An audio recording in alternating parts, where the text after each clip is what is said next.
İnsanın qarşılaşdığı çətinliklər, bəlalar, imtahanlar təsadüfi deyil. Onlar insanın daxilində gizli olan kamillik toxumlarını oyadan, ruhu saflaşdıran və Allahla olan bağını gücləndirmək üçün bir vasitə kimi qəbul edilir. Bəla insanı sındırmaq üçün deyil, onu daha möhkəm və daha şüurlu etmək üçündür. İmam Sadiq əleyhissalam buyurur ki, mömin bəlalara sınar. Çünki Allah onu özünə yaxınlaşdırmaq istəyir. Özünə bəla insanı sınamaq üçün bir vasitədir. Allahla rabitəsinin daha da güclənməsi üçün bir vasitədir. İlahi məqamlar əldə etməsi üçün bir vasitədir. Çalışaq ki, bəla gələn zaman Allaha şikayət etməyib, bəlaya ləbbeyk deyib, öz məqamımızı ucaldıq. Axşamınız xeyirli olsun, dəyərli izləyicilər. Salamlayıram hər birinizi. Hadi TV televiziya kanalında yayımlanan Hidayət Çeşməsi verilişini canlı olaraq izləyirsiniz. Bildiyiniz kimi həftə içi Bakı saatı ilə 21:00-da bir-birindən maraqlı mövzular və dəyərli qonaqlarla sizlərin evlərinizin qonağı oluruq və bu axşamda daha bir maraqlı və biz bu mövzunu keçən həftə başlamışdıq. Demək olar ki, insan həyatında ən önəmli məsələlərdən biridir və biz o mövzuya toxunuruq müəyyən vaxt çərçivəsində. Bəla və səbrin insan həyatında nəticələrindən, təsirlərindən danışırıq. Dəyərli qonağımız bu haqda 2 veriliş danışıb və bu da 3-cü verilişdir ki, sizlərə təqdim olunacaq. Siz də ekrana yaxın əyləşin və ekranda görünən WhatsApp nömrəsinə, həmçinin YouTube sosial şəbəkəsi üzərindən də öz suallarınızı yazıb göndərə bilərsiniz. Məxsusən bugünkü mövzumuza aid bəla və səbr haqqında suallarınız olarsa yazıb göndərin. Dəyərli qonağımız sizin suallarınıza cavab verəcəkdir. Studiyamızın bu axşamki qonağı çoxlarınızın tanıdığı cənab doktor Ustad Ramiz Muhammeddir. Ustad, mən sizə salamlayıram, xoş gəlmisiniz. Aleykümselam və rəhmətullah, təşəkkür edirəm. Ustad, bəla və səbirdən danışırdıq. Keçən dəfə bəlalardan danışdıq ki, insana bəla gələn zaman insan nə etməlidir və o bəla, yəni bizim fikirləşdiyimiz bəladan deyil təbii ki. Keçən mövzunu əgər məsləhət bilsiniz, ümumiyyətlə də bu mövzunu davam etdirək. Buyurun, söz sizdə. Bismillahirrahmanirrahim. Allahümme salli ala Muhammed və ala Muhammed. Allahümme sallim və təmmim. Sizi və tamaşaçıları mən salamlayıram. Rəcəb ayındayıq, mübarək Rəcəb ayındayıq. İnşallah Allah Teala bu ayda olunan duaları, inşallah ibadətləri qəbul eləsin. Və bəlalardan inşallah dərs almağı bizlərə nəsib eləsin. Ümumiyyətlə, bəla mövzusu elə bir mövzudur ki, əslində biz çətin bir işi öz öhdəmizə götürmüşük.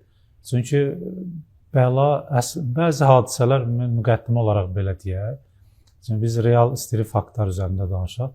İnsanların başına gələn bəzi hadisələrdə iki növ biz hadisə ayıra bilərik. Birinci növ budur ki, baxan kimi bilinir bunun səbəbi də, ondan sonra ümumi keyfiyyəti də bilinir. Hamı bilir ki, nəyə görə bu baş verdi. Amma bəzi hadisələr var ki, insan həyatında, o ilk baxışdan anlaşılmır. Ona görə onu başa düşmək üçün dərindən düşünmək lazımdır və yaxud da ya özü insan o mərhələyə çatmalıdır ki, onun dərinliyini, batinini görə bilsin, ya da ki, görənlərə müraciət, yəni o mərhələyə çatanlara müraciət eləsin ki, onlar ona başa salsın, göstərsin. Məsələn, sadə bir misal çəkək, sonra keçək ağır mövzumuza. Sadə misal budur ki, məsələn, uşaqlar hələ ki, həyatda təcrübələri yoxdur, çox şeyləri başa düşmürlər. Ümumiyyətlə, zahiri hələ yaxşı başa düşmürlər, qalmışdı batini. Məsələn, məktəbə gedirlər, görürsünüz ki, yorulurlar məktəbə getməkdə. Məsələn, səhər durmaqdan, ondan sonra müəllimlərin ona verdiyi dərslərin çoxluğundan şikayət edirlər, narahatdırlar. Amma bu zahiri yorğunluq var, zahiri çətinlik var, rahatlığını bir qədər pozur uşağın. Amma onun batinini o başa düşmür. Ona görə valideyn o mərhələni keçib deyə, o da oxuyub o mərhələni. İndi yaxşı oxuyub, pis oxuyub, fikir verib, o məsələlərə fikir verib. Hər halda artıq elə bir mərhələdədir ki, valideyn artıq başa düşüb ki, tədrisin mahiyyəti nədir, onun faydası nədir, onu başa düşüb. Əgər özü riayət eləməyibsə, peşmançılıqla xatırlayır. Riayət eləyibsə, şükürlə xatırlayır. Amma hər halda öz uşağına, öz təcrübəsinin əsasında izah eləyə bilər ki, bizə bu yorğunluğun, bütün bu səhər durmaqların, bütün bu çətinliklərin və çox şeylərdən məhrum, məsələn, oyundan məhrum olur, filan şeydən məhrum olur. Onun faydasını başa salır uşağa. Çünki uşaq ilk baxışdan görə bilmir. Və yaxud da, məsələn, bir uşağı həkimə aparanda, məsələn, müalicə olmaq üçün ona məsələn acı dərmanlar, ondan sonra bəzi müdaxilələr uşaq üçün çətin, ağır gələ bilir və onun batinini başa düşmür ki, bu nə üçündür? Bu həyatda həyatını davam etməsi üçün bu ona lazımdır. Bunu başa düşmür. Çünki bu işin batinidir. Zahir ağrıdır, zahir acılıqdır, dərmanlar filan. İndi böyüyəndən sonra insanın daha böyük hadisələr başına gəlir və o hadisələrdə yenə də həminki reaksiyadır. Ya başa düşürlər, ya başa düşmürlər. Başa düşmədiyi mövzulardan biri bəladır. Biz keçən dəfə də dedik, bəlalar mövzusunda insanların bəziləri küsüb Allahdan. Küsüb Allahdan. Çünki bəla Allahdandır. Biz də gəlmişik bura o küsənləri barışdıraq. Və diqqətlə baxsalar, biz bəlaların, mən indi hazırlamışam, gətirmişəm bəhsi, mən birinci özüm faydalanmışam, sonra da dostlarımız üçün inşallah xidmət edəcək. Deməli, bu ariflərin həyatında bəlaya münasibət, ariflər. Ariflər hamı bilir ki, bunları batini artıq mükaşifə ilə görən insanlardır. Çoxlarının görmədiyi şeyin batinin görə bilir.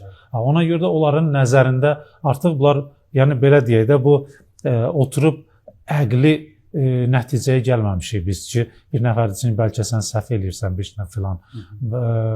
Biz burada bir də oyun oynamırıq əslində. Çox ciddi bir mövzunun üzərində danışırıq. Ariflərin mükaşifə ilə, yəni hüzuri elmlə, qəlbin batini görməsi ilə onlar bəla mövzusunda bəzi sözləri var ki, biz onu inşallah çatdıracağıq insanlara.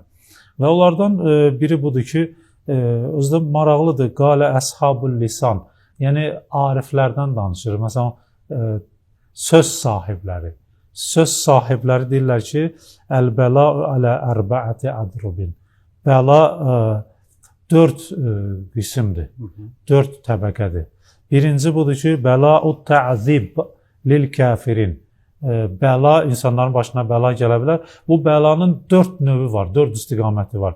Biri budur ki, kafirlər üçün əzabdır. Yəni, batinində əzabdır. Allah onları cəza verir. Bəla budur. Və bəla-u tə'dib lil-muznibin. Kafir deyil, günahkardır. Allah Taala onun günahlarına görə onu ədəbləndirmək istəyir. Burada tə'dib, burada tə'dib əslində ədəbləndirmək kimi tərcümə olunur. Amma burada cəza verərək ədəbləndirmədir.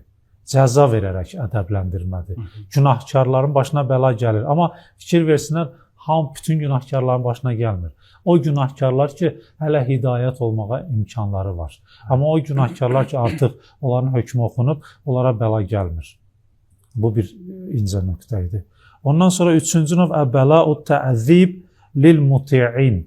Bu da ədəbləndirmədir, bu da tərbiyələndirmədir. Amma itaətkarları belə deyək, püxtələşdirir. Onları püxtələşdirmək üçün bəladır.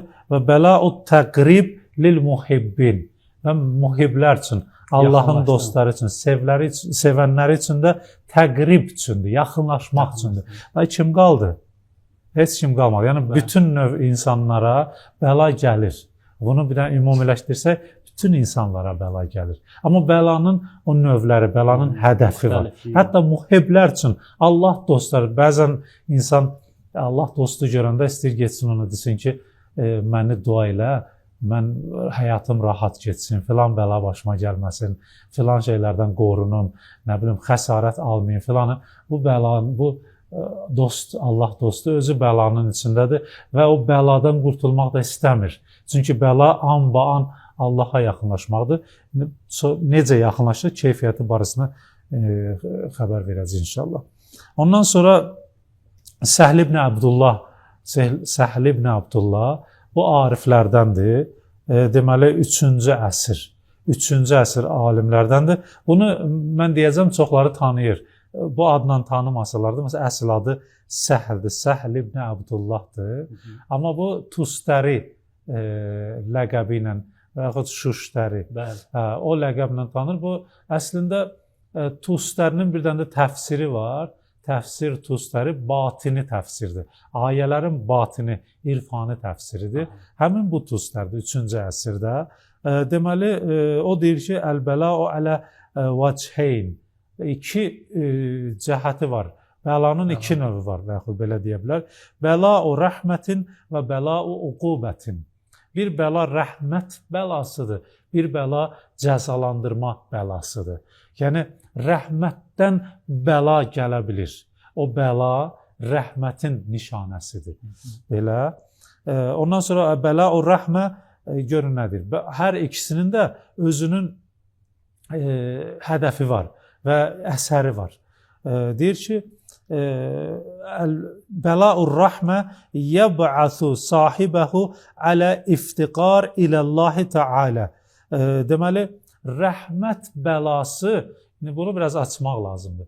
Rəhmət bəlası həmin bəlaya düşən, mübtəla olan yəni, bəlaya düşən adamı Allaha yönəldir. Yəni, hansı cəhətdən Allaha ehtiyacını ona xatırladır. Allaha möhtac olduğunu ona xatırladır. Yəni, bir insan Allaha yaxınlaşmaq istəyir. Hamı Allaha yaxınlaşmaq istəyir. Amma o bir dənə yaxşı söz var. Deyir ki, hamı cənnətə getmək istəyir, amma heç kim ölmək istəmir. Yəni, o cənnətə getmək üçün gərək bu dünyadan çıxasın. Ona görə, amma Allaha yaxınlaşmaq üçün də bəla yaşamaq lazımdır. Bəla yaşamaq lazımdır. Hə. O neynir bəla? Məsələn, insan, biz keçən dəfə də buna işarə elədik.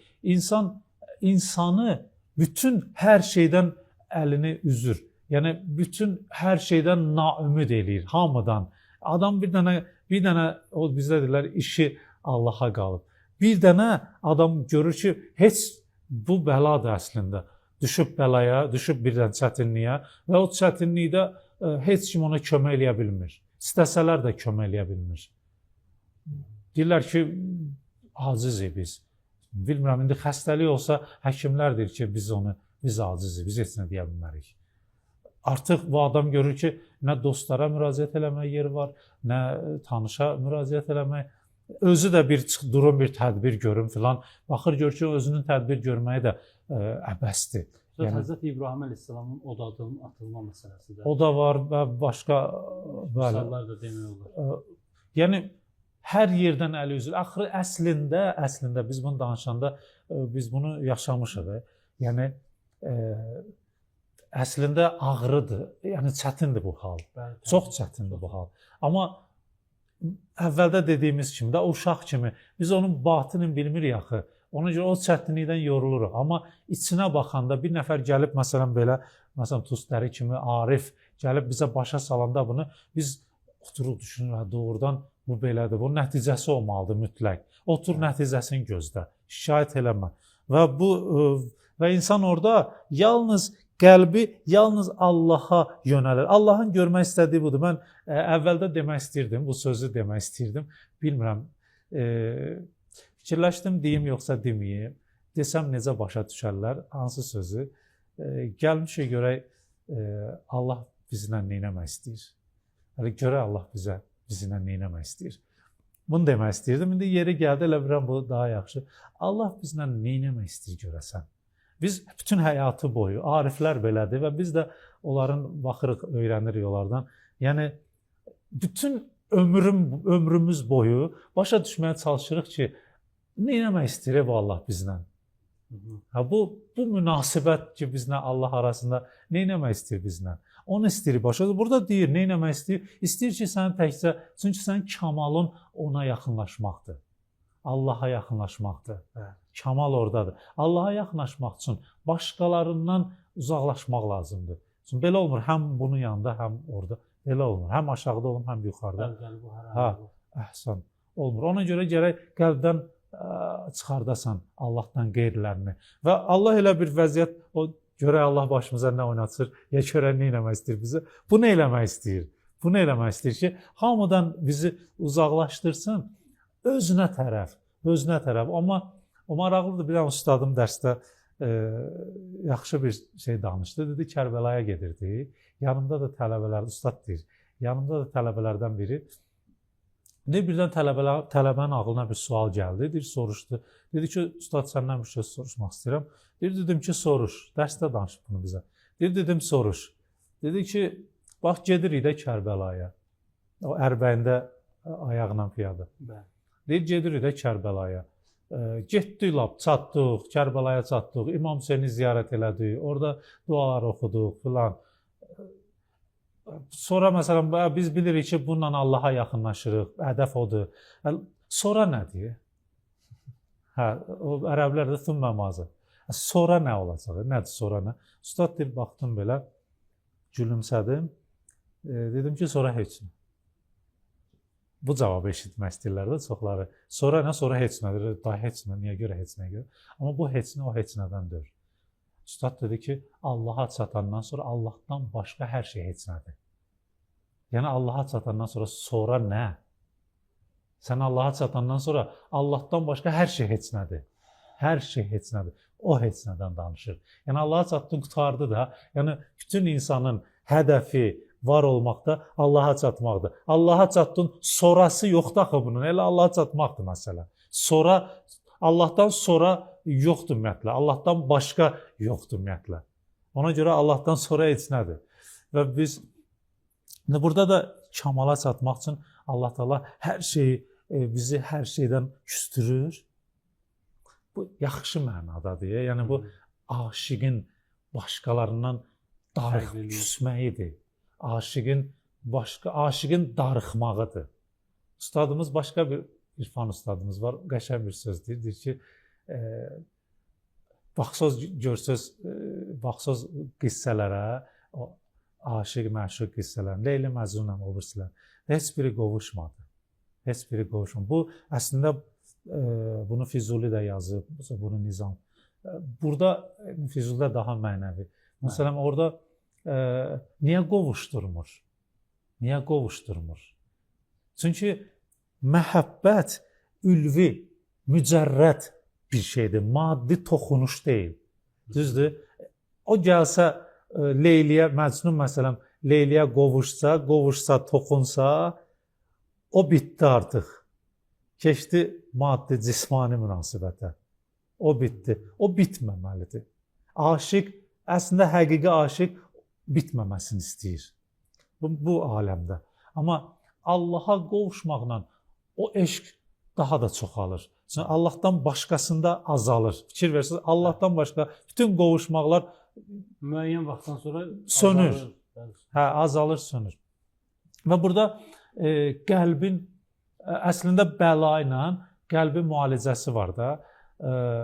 Biz burada bir dənə xırda bir belə deyək, çıxaq bu mövzudan, bəla mövzusundan qəlb mövzusuna biraz toxunaq, o mənəvi hava yaransın.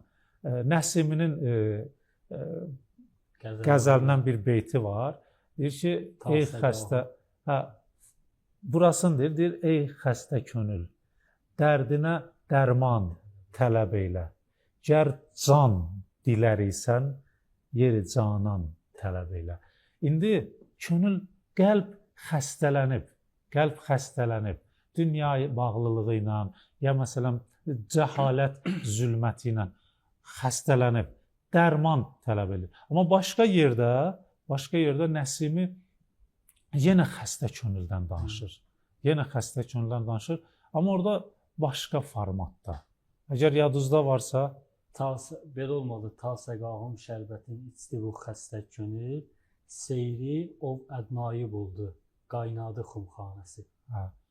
Burada xəstə könüldən danışır.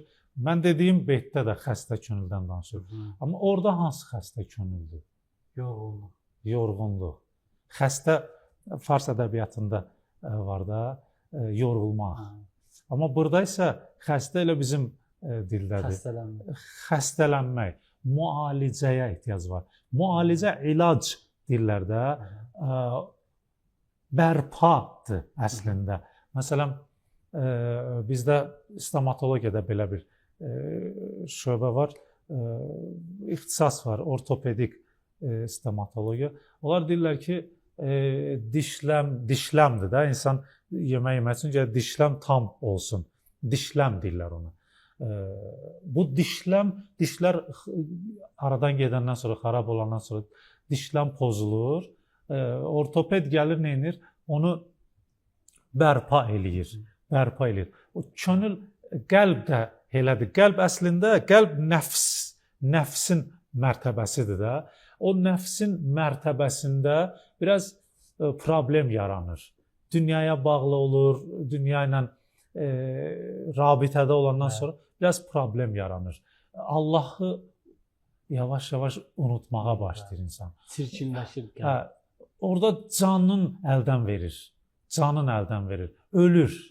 Ölü qəlb olur. Ey xəstə könül, dərdinə dərman tələb elə. Gər can diləriksə. Görürsünüz, bu canı əlindən verib artıq. Xəstələnib, zəifləyib, həyatı sönür. Ona görə deyir ki, gər can diləriksən, yeri canan tələb elə. Müalicən oradadır. Çünki oradan uzaqlaşdığına görə bu günə düşmüsən. İndi bəla ilə Allah Taala gəlir, dirildir. O canı verir insana.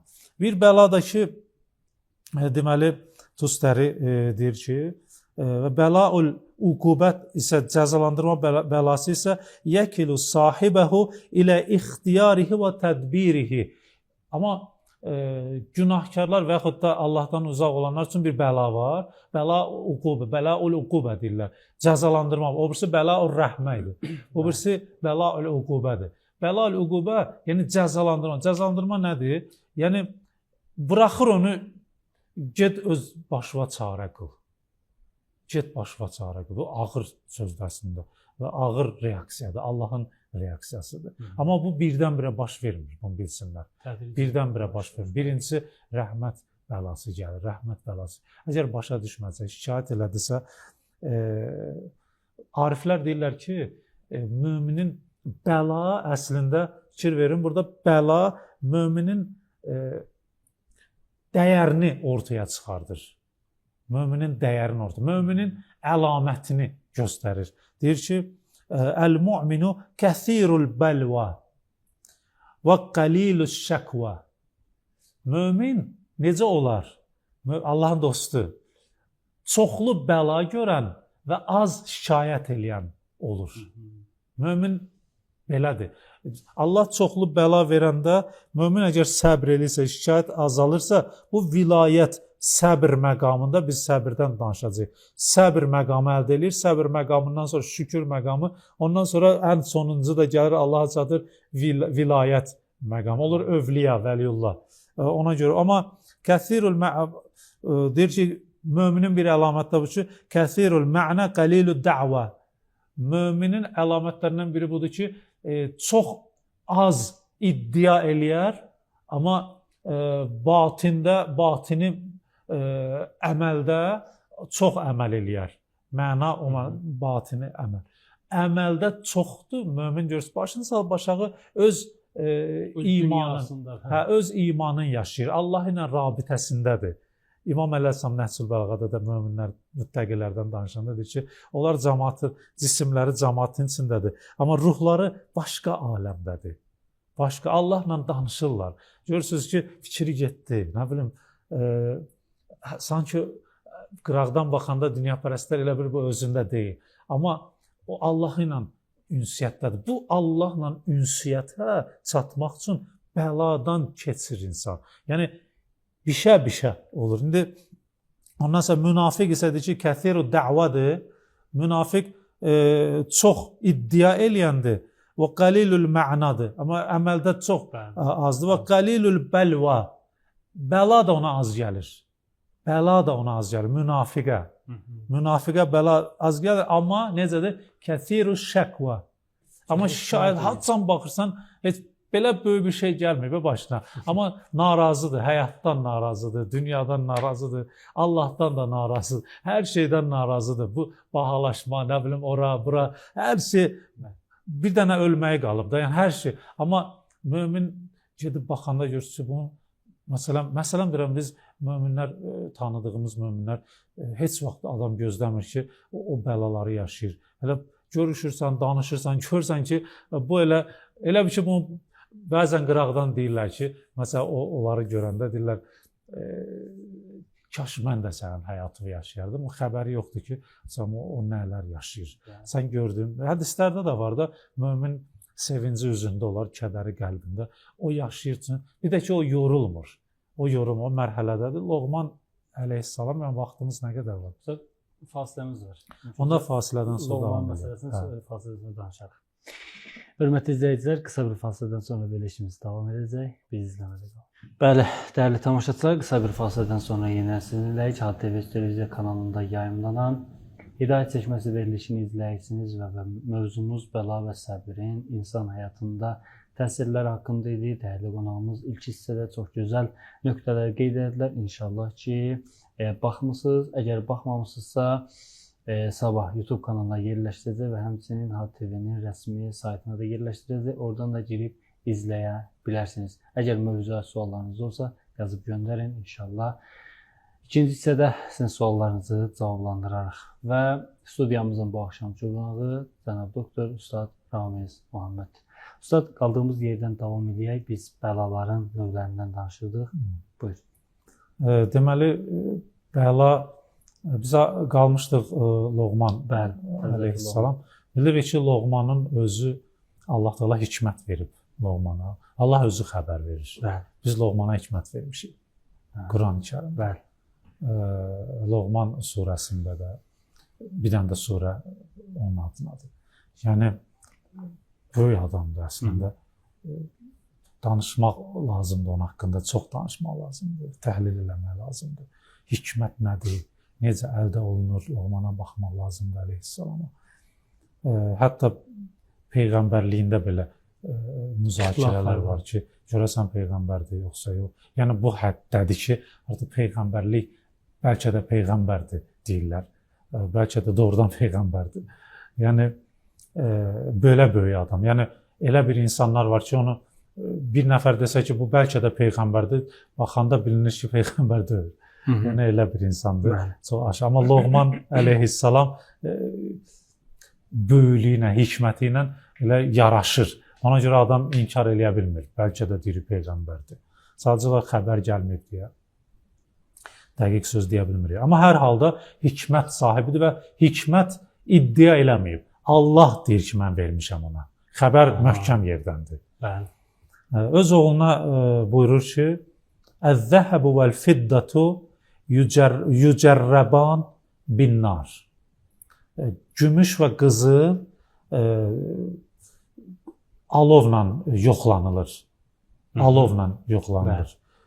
Onu yoxlayırlar ki, xalisini qızıl yoxlanır. Amma burada bənzətmə aparıb, deyir ki, "Vəl-mu'minu yücərrəbu bil-bələ." Mömin isə bəla ilə yoxlanılır. Mömin bəla ilə yoxlanır. İndi bəla tərif kimi vermək istəyir də, bəla möminin əyarını üzə çıxardır.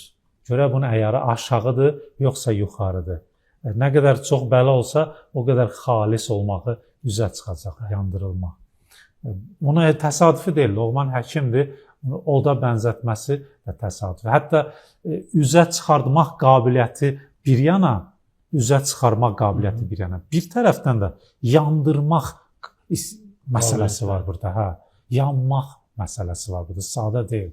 Oddan da, bəlkə bir adamın sən diri-diri yandırsalar, bəla ondan da bəziləri üçün ağırdır.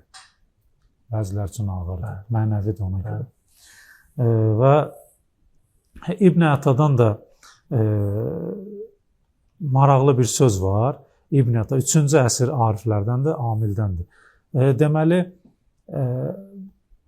möminin dəyərindən danışır. Deyir ki, bəziləri üçün bəla var, bəlanın özü üçün də bir bəla var. Fikir verin. Çünki bəziləri üçün fikirləşəndə öz həyatlarında bəla ağır bir şeydir, böyük bir şeydir, çətin bir şeydir. Bəlanın özü üçün də bir bəla var. Yəni o ondan da böyük olmalıdır da. Düzdür, məntiq. Və İbn Ata deyir ki, İzə əradəllahu ən yuəzzibəl bələə. Bəlanın özünü əzab vermək istəsə, Allah Teala cəzalandırmaq istəsə, səccənəhu fi qulubil əvliya. Öz övliyalarının qəlbində onu məscun eləyər, həbs eləyər. Yəni, övliyaların qəlbi bəla üçün bəladır. Ondan da böyükdür. Yəni, burada əzəmətin çatdırmaq istəyir İbn Ata. Deyir ki, bəlanın özü hamını bəla incidir, hamını bəla sıxıntıya salır. Övliyanın qəlbi o boydadır ki, belə deyə də, hamı bəladan qorxur. Bəla özü övliyanın qəlbindən qorxur. Bəla özü ondan qorxur. Yəni, övliyanın qəlbi çox böyükdür. Sonra Allah yerləşir də. Düzdür, hədislərə əsasən. Mənəvi mənada. Səhv başa düşməsin. Ondan sonra Sufyan Əth-Thəvri, İmam Sadiq əleyhissalamın tələbələrindən olub. Bu da İrfanda bir məktəbi var bunun. Davamçılarda var. İrfanda məktəbi var.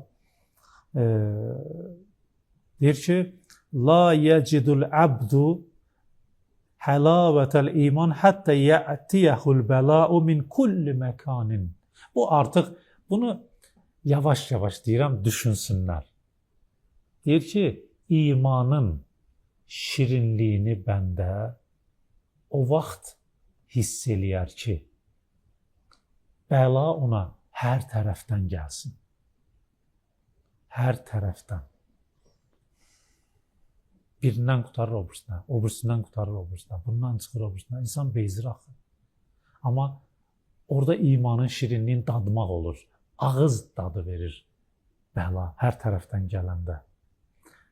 Deyənə də deyirəm, ilk mərhələdə insan üçün çətindir, biz bunu deyələm. Amma ariflər bunu belə başa düşüblər. Sufyan Əth-Thəvri arifdir. O bəlanın içində gəlməklə bəlalar, orada imanın şirinliyini dadan adamdır. Dadan adamdır. Mən bir dənə... Üzr istəyirəm, Nəsimi də həmin o şirinliyi dadır. Həmin öyle beyti yazıblar. Bəli, Nəsim. Bu qəzəl böyüdür. Ta səqahım şərəftin istiqəsdə günü. Seyri o vəd naib oldu. İndi onun öz açıqlaması var, istəmirəm onu deyək. Amma yəni görürsən ki, o yolları, siz dediyiniz yolları keçməyən belə bir beyt yaza bilməz. Xəstə könül, siz dediyiniz kimi yorğun dediniz. Nədən yorulub? Nədən yorulub? Hələ bu bəladan, bu ayrılıqdan, bu möhnətdən, bu çətinliklərdən, bu riyazatdan, bu zikirlərin çoxluğundan, bədənin zəifliyindən, bundan yorulmaq lazımdır ki, artıq gəlib insan seyri, sülükü, o ədnayı bulsun, çatsın. O ədna da ki, Qurani Kərim istilahıdır, terminidir. Allaha yaxınlaşdı 2 kaman miqdarında, bəlkə ondan da yaxın. Yəni, tam nöqtə, fəna fillah. Onu bulmaq üçün gərək yorulsun xəstə olsun könül. Həmin səqahın şərbəti də Quran o da ki, bəli, ondan artıq Qurani Kərimdə səqahum Rabbuhum. Allahları onları pak şərabdan içizdirdi. Bu da paklamaq mənasındadır o öz yerində. Amma bir dənə maraqlı bir nəfərin başına gələn hekayə var. Hekayə deyəndə bizi uşaqlığımıza gedir ağlımız. Quraşdırma nağıllar deyil bu. Real hekayə də ariflərdən başına gələndir. Və hukuya ən xeyrin nəssac. Xeyrin nəssac da 4-cü əsrin alimlərindən, ariflərindəndir və bu səhv eləmirəmsə Cüneyd Bağdadidən də dərs alıb. Cüneyd Bağdadi özü də deməli Seyyidü Taifədir. Yəni ariflər tayfasının ağası, seyidi, rəhbəri, Böyüyü. imamı. Cüneyd Bağdadi ariflərin imamıdır. Hə, ondan dərs alıb. O deyir ki, ənəhu qal, dəxəltu ba'dəl məsacid fə izə fihi ba'dul fuqara. Fuqara və kuntu a'rifuhu. Məscidlərin birinə girdim, gördüm ki, orada fəqirlərdən fəqir, dünya malı olmayan, fəqirlərdən biri, mən tanıdığım bir fəqir oturub orada. Oturub orada və fələmmə rani təalləqə bi fəqal. Elə ki, məni gördü, gəldi, məndən görüşdü, dedi ki, fəqal, qif, indi fə innə mihnəti əzimətun. Deyir, dayan bir dəqiqə. O özü, deməli, Xeyrun Nəssac arifdir. O da ariflərdəndir. O bunu görüb, bu ondan elm cəhətindən böyüdür. Deyir, dayan bir dəqiqə, o fəqirdir, dərdindir. Deyir, çox əzəmət, yəni böyük qəm-qüssəm var, dərdim var. Deyir ki, Nəssac deyir ki, qultu, və ma mihnətub, dərdin nədir, sıxıntın nədir, yəni nədən narahatsan? Çox böyüdür narahatlığın var. Nədən narahatsan? Qalə, fəqəttul bəlaə. Çoxdan da bəla gəlmir mənə. Söz əhli tuturaya nə demək istəyir? Qıraqdan baxanlar deyəcək, bu nə danışır? Xəstədir. Bu nə danışır? Amma müalicənin batini tərəfini görüb axı. O bilir axı nə deməkdir? O məqam artma, Allahla rabitə, hər şeydən qırılıb Allahdan yapışmaq nə deməkdir? Onun şirinliyi nədir? O bilir. O da bəla ilə yana-yana var. Deyir ki, fəqəttul bələ. Bəla çoxdandır gəlmir. Əlimdən çıxıb. Bəla əlimdən çıxıb. Və əntə tə'ləm ənə fəqdəl bəla mihnətun əzimətun. Deyir ki, Nəssaca deyir. Deyir, sən bilirsən axı, bəlanın gəlməməyi çox böyük bir kədər, üzüntüdür axı. Bilirsən, qalə. Nəssac deyir ki, qalə fə bəhəstü ən halihi. Mən onun bir halına, arifdir də, batininə baxdım. Görüm ki, bu hardan zərbə gəlib buna, nə olub buna görəsən, bəla əldən çıxıb, nə olub buna görəsən. Deyir, baxdım, gördüm ki, fəidə futihə ləhu şeyun minət dünya. Gördüm, dünyadan bir şey onun üçün əldə olunub. Başı qarışıb. Dünyadan bir şey. Nəsə gəlib əlinə. Nəsə bir dünya malı gəlib əlinə. Ona başı qarışıb. Və hazə məqamül arifin fil bəla. Deyir ki, bu ariflərin bəla ilə ünsiyyəti, bəla məsələsində məqamları budur ki, belə müamilə edirlər bəla ilə. Bəla əlindən çıxandan sonra çıxanda narahat olurlar. Böyük sıxıntı, böyük kədər adlandırırlar onu. Bəla mövzusunu hələlik, yəni mən istəyirəm burada tutaraq, mən bir neçə dənə kəlmə səbirdən istəyirəm danışım. Əgər vaxt varsa, Ustad, vaxtımız var, təqribən 14 dəqiqə, 13 dəqiqə vaxtımız var, amma bir izləyicilərimiz yazıblar. Siz keçən dəfə belə deyim də ruh haqqında danışdınız. Onu soruşurlar ki, istəsəz dəqiqin mən oxuyum icazənizlə. Ustad keçən mövzuda insandan danışdı. 3 cür dedi. Ruh, həqiqi bədən və maddi bədən. Bəs insan hansı olur onlardan? Hamısı. Hamısı. Hamısı insanın tərəfləridir, cəhətləridir, təbəqə, mərtəbələridir. Bunlar birləşəndə, belə deyək də, maddi bədənlə mücərrəd ruh, nəfs, ki, ortada da əla, rabitə, bu üçü bir yerdə insanı təşkil edir. İnsanı təşkil edir. Hətta bunu misal gətirə bilər, şəriətdən də istifadə edirlər. Məsələn, bir insan nə qədər diridir, bunun bədən deyirlər də bunun cisminə, bədən. Elə ki, dünyasını dəyişdi, artıq oldu cəsəd. ruhsuz bədənə cəsəd deyirlər.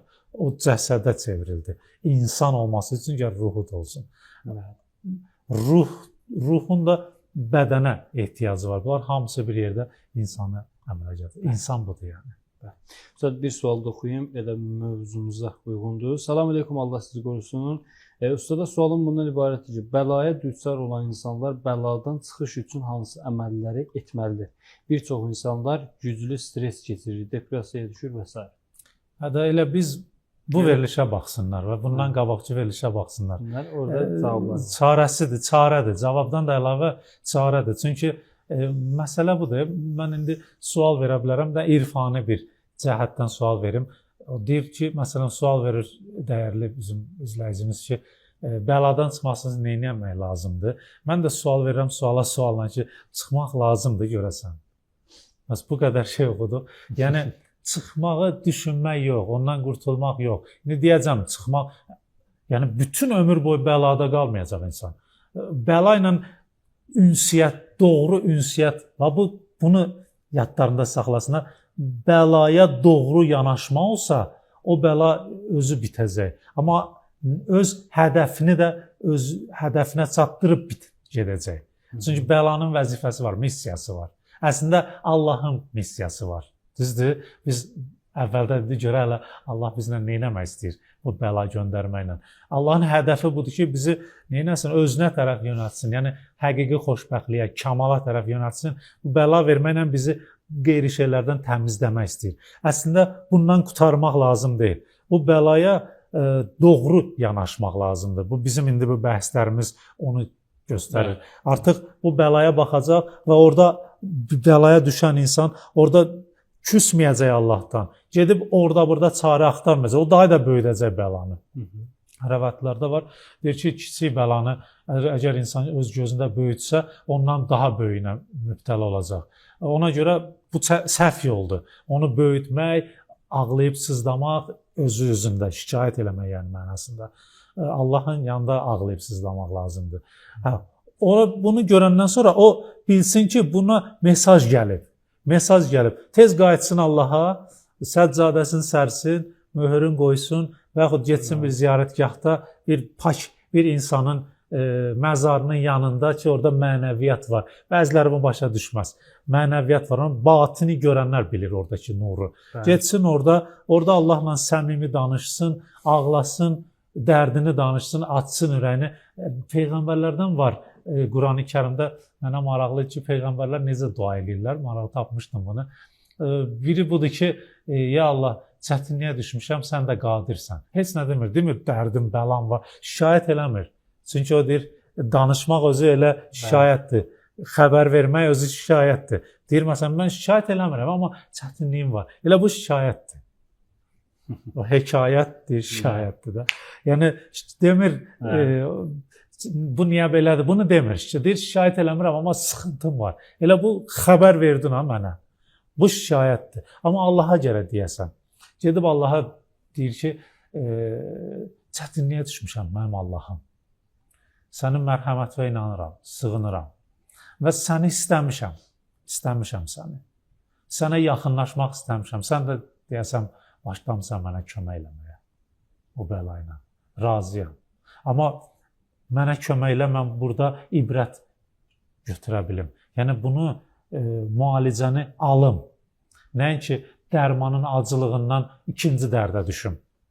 Yox, o dərmanın acılığını dadıram, müalicəsini görmək üçün. Bəlada da belədir, doğru yanaşsınlar. Allah'a ümumiyyətlə çətinləşdirmək istəmirəm. Bəla yaşayan insan tez qaçsın Allahın qapısına.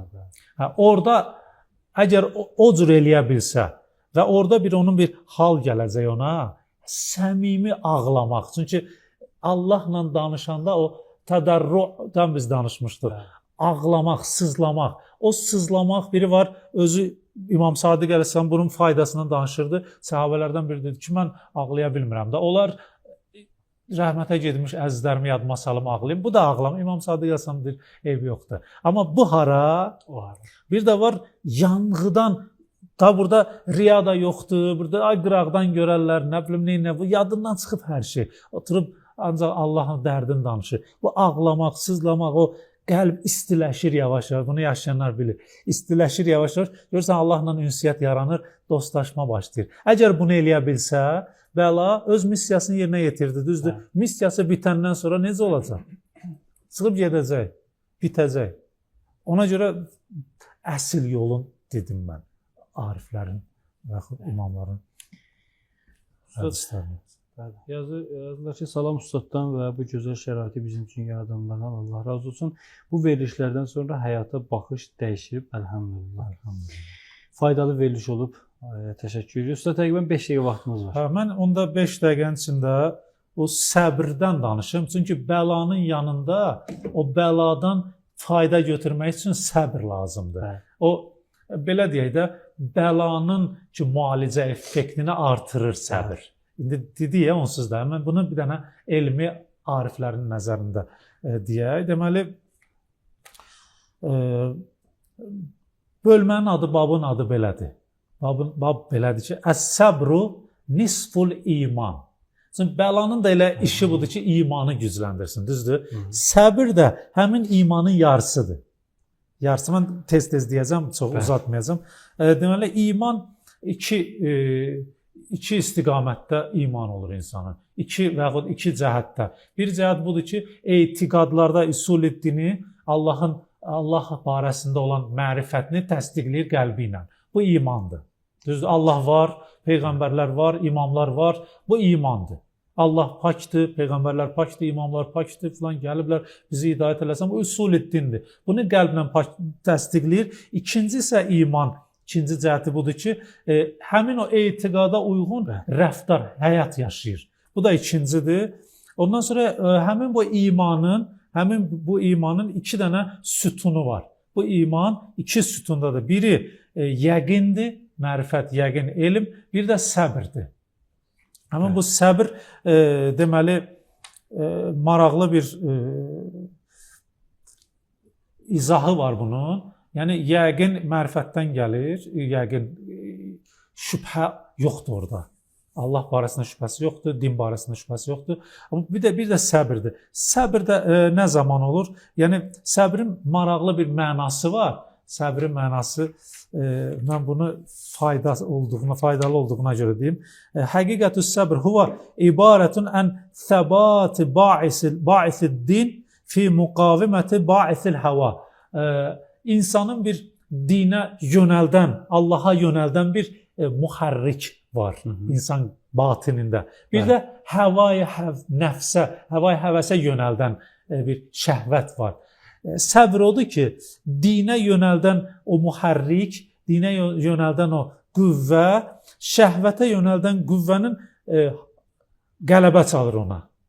İnsan şəhvəti tərk edir. Ona görə də imanın bir sütunu səbirdir. Səbir həmin o bir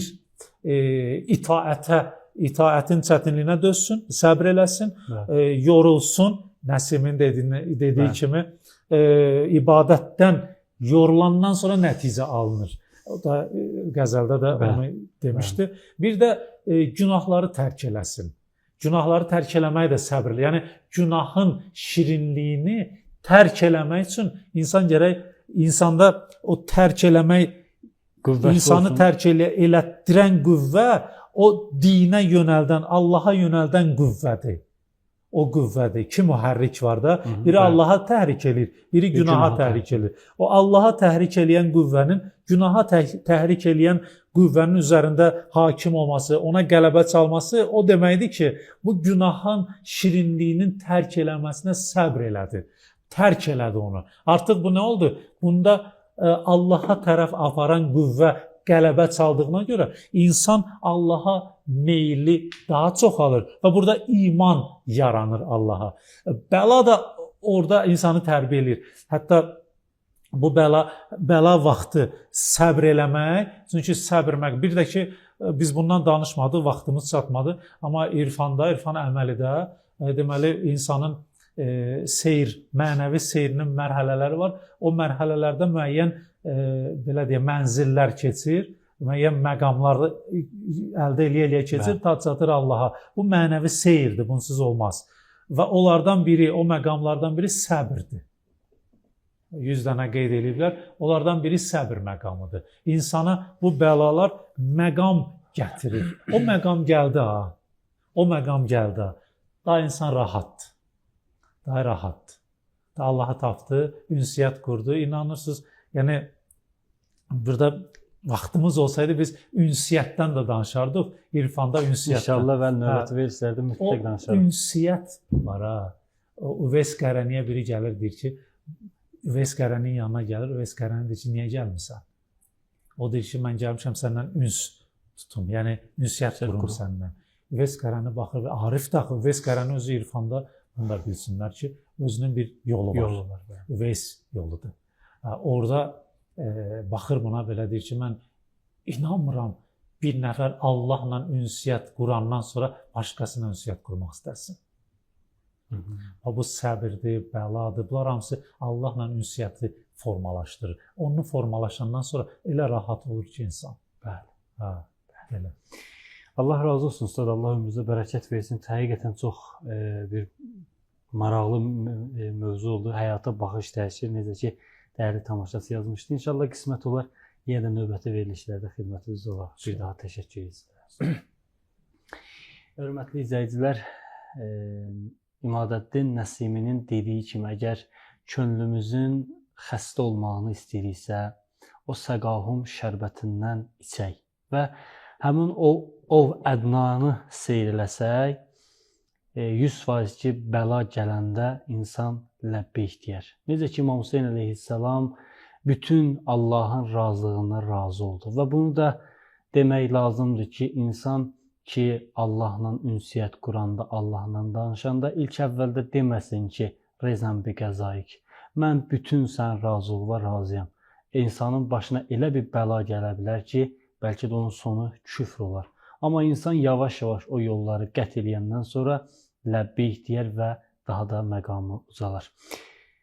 Növbəti verilişlərdə görüşmək ümidi ilə sağ olun, gecəniz xeyirə qalsın.